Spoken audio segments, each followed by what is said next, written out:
Oh.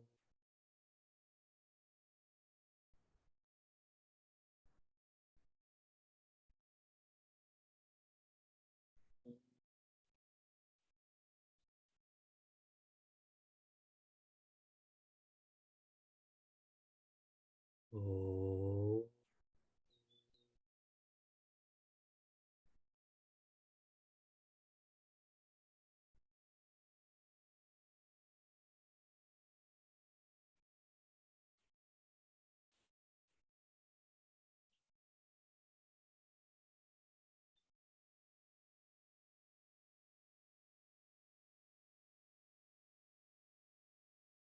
Welcome to Meaningful Mornings.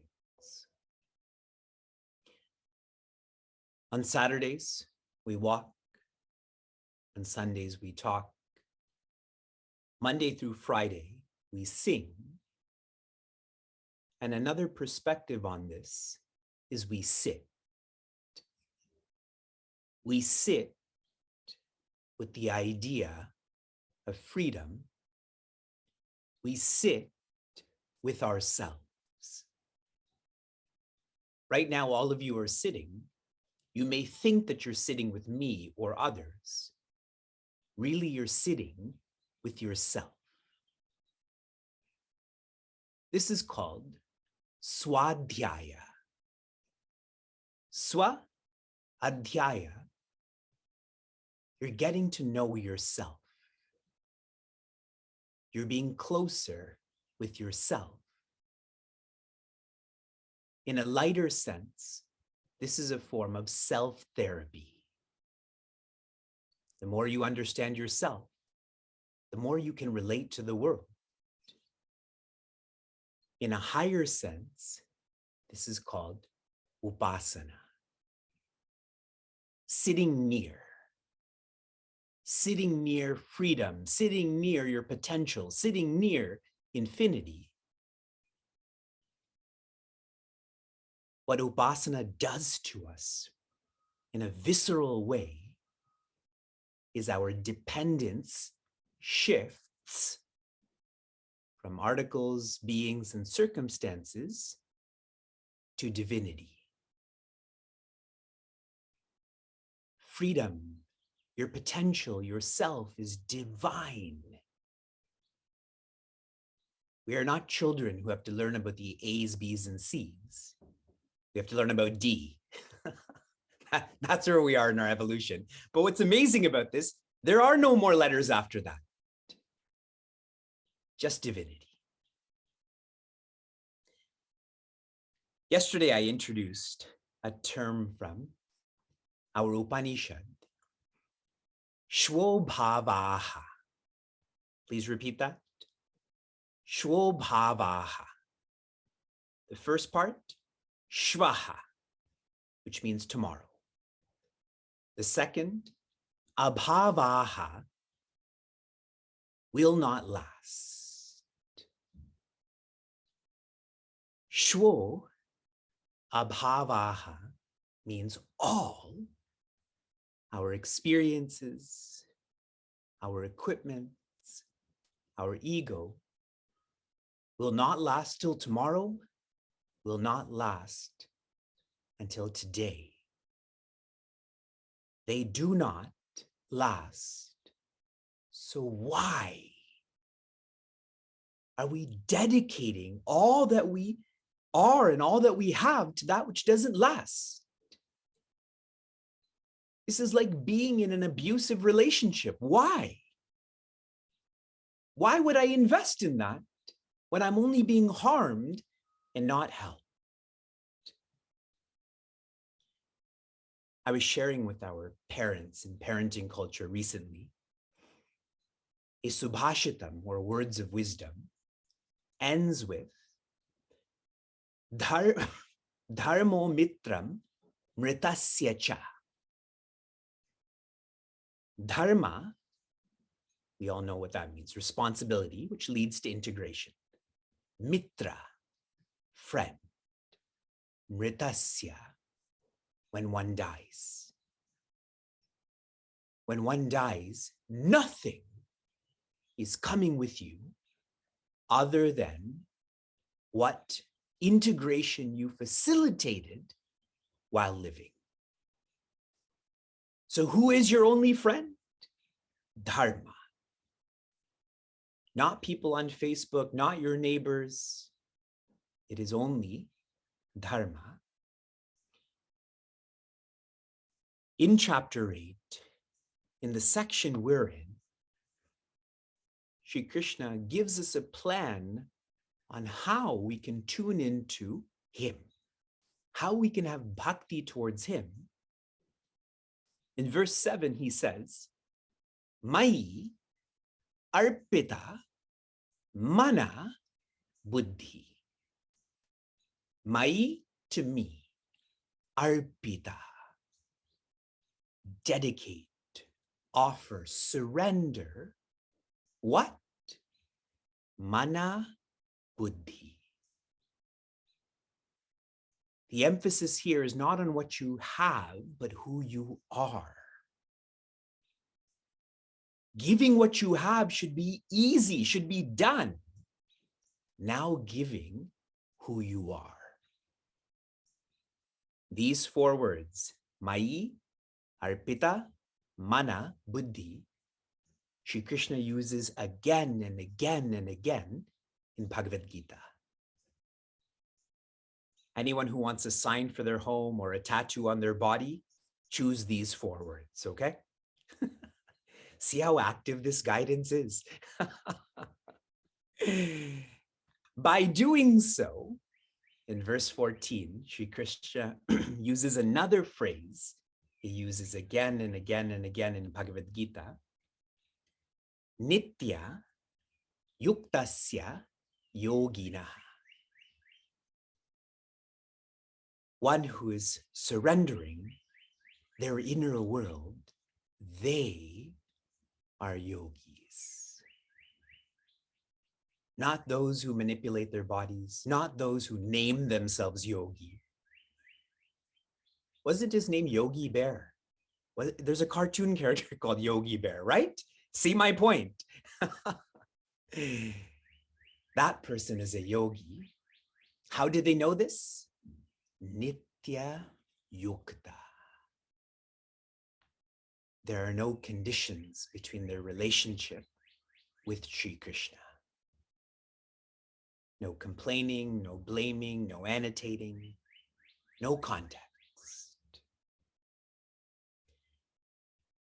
For such a seeker, Yaha.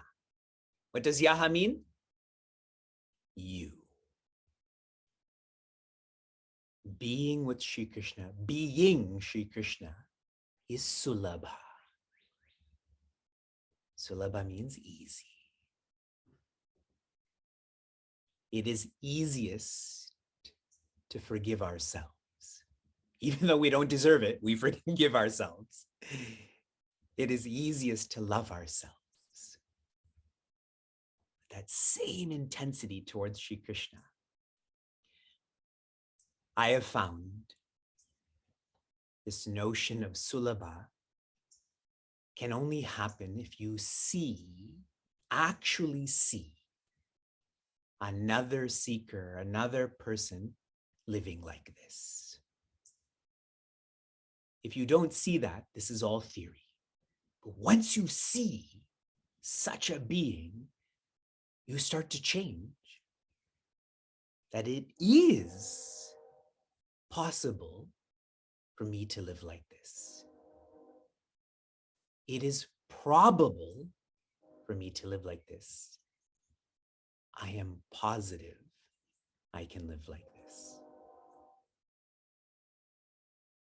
Clear about another framework with alliteration. Possible, better is probable, best is positive.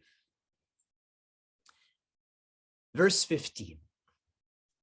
This completes a train of thought. A new train begins. And there is a train outside. Did you hear that? See how Bhagwan is teaching us in such a comprehensive way. A new train of thought will begin tomorrow. Mamupetya punarjanma dukkhalayamashashvatam napnuvanti mahatmanaha samsiddhim paramam gataha. Verses 11 to 14 are teaching us about the journey. And that's why the word upaiti is used. Now the word is changed in verse 15. Verse 15 is the completion of the journey. What is the completion of the journey of a seeker? Joy. Mam upetya. One who is with me. One who is me. Punarjanma. They will not be reborn. One is only reborn if they're journeying. If one is joy, then one is not journeying. Pujya Swami Tejo Mayananda shared with us, the only ones who are seeking peace are those who are not peaceful. If you're peaceful, you stop seeking peace, correct? You're not a seeker, you're a savior then.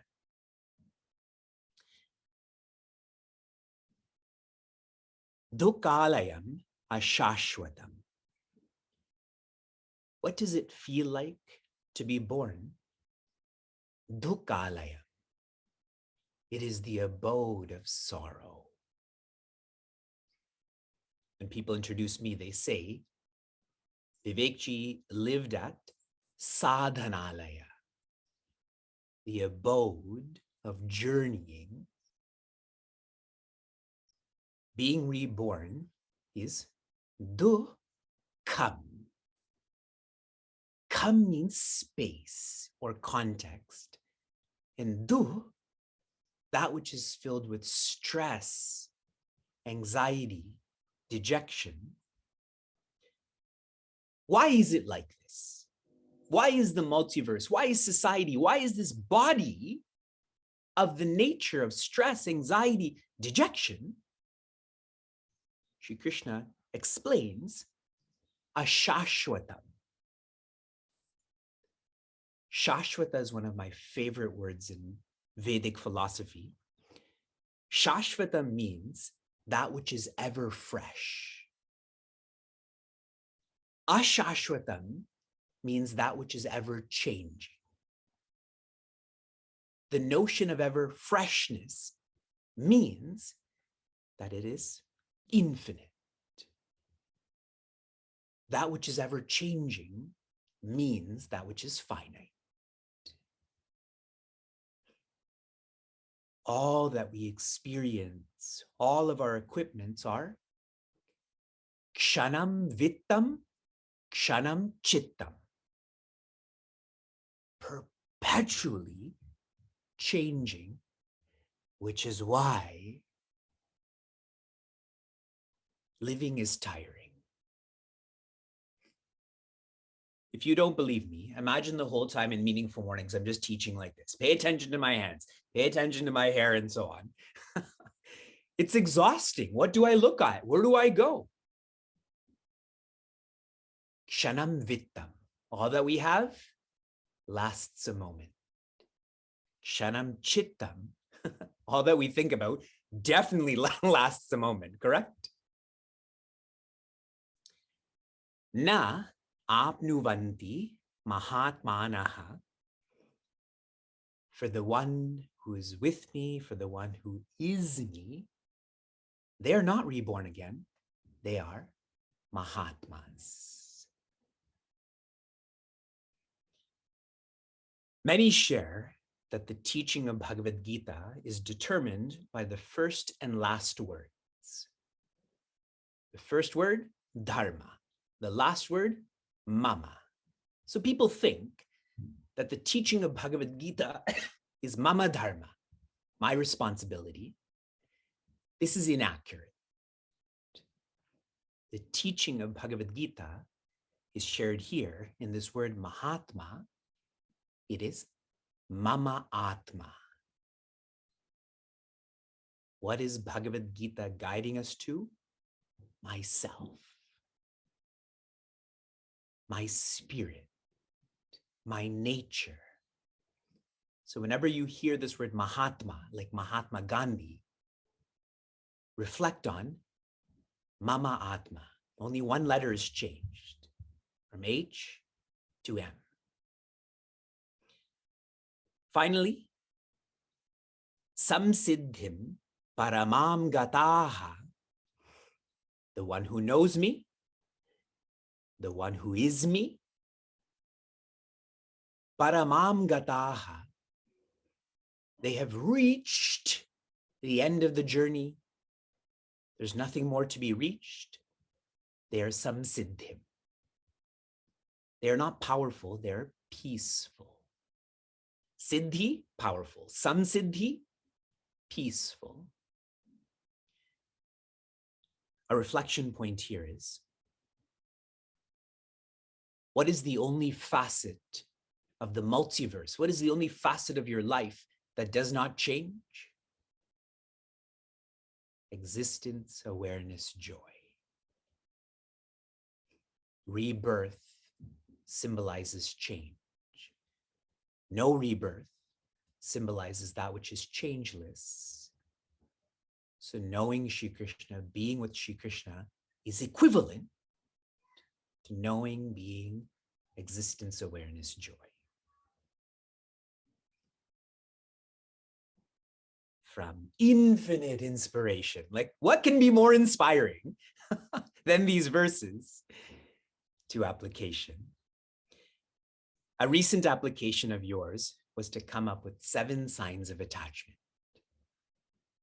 And I was reflecting on some of your reflections.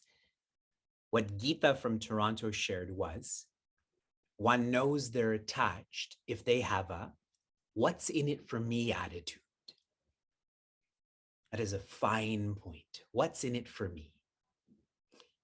Saloni from Cleveland wrote, the way to be less attached is to attach to him. If I'm attached to the creator, that means I'm detached from creation. Yes? Another application, which is going to be completed today, this is day 5, I asked you to internalize japa, from using an instrument to not using an instrument. This will carry on all the way to the end of the contentment challenge. At the halfway mark of our contentment challenge, all those who are participating, we have written Om Ramaya Namaha 600,000 times. That is awesome. Now that we're not using an instrument, this number should grow by at least 3 times. If you're writing Om Ramaya Namaha 108 times a day, now you should be using your hand and mouth to do this 3 times that. For all of you in Meaningful Mornings, it should be like 5 times that. Here is your application for today, leading up to one of the most special days of the year, which is tomorrow. I want you to reflect on, for 1 year, what are you going to give up and what are you going to give? To the Sadguru Shishya Parampara, who's been dedicated to you, sacrificing themselves, what are you going to give up and what are you going to give? Tomorrow, you have to implement this 1-year contract. Shanti, Shanti, Shanti. Be safe, be sound, be serene, be joy.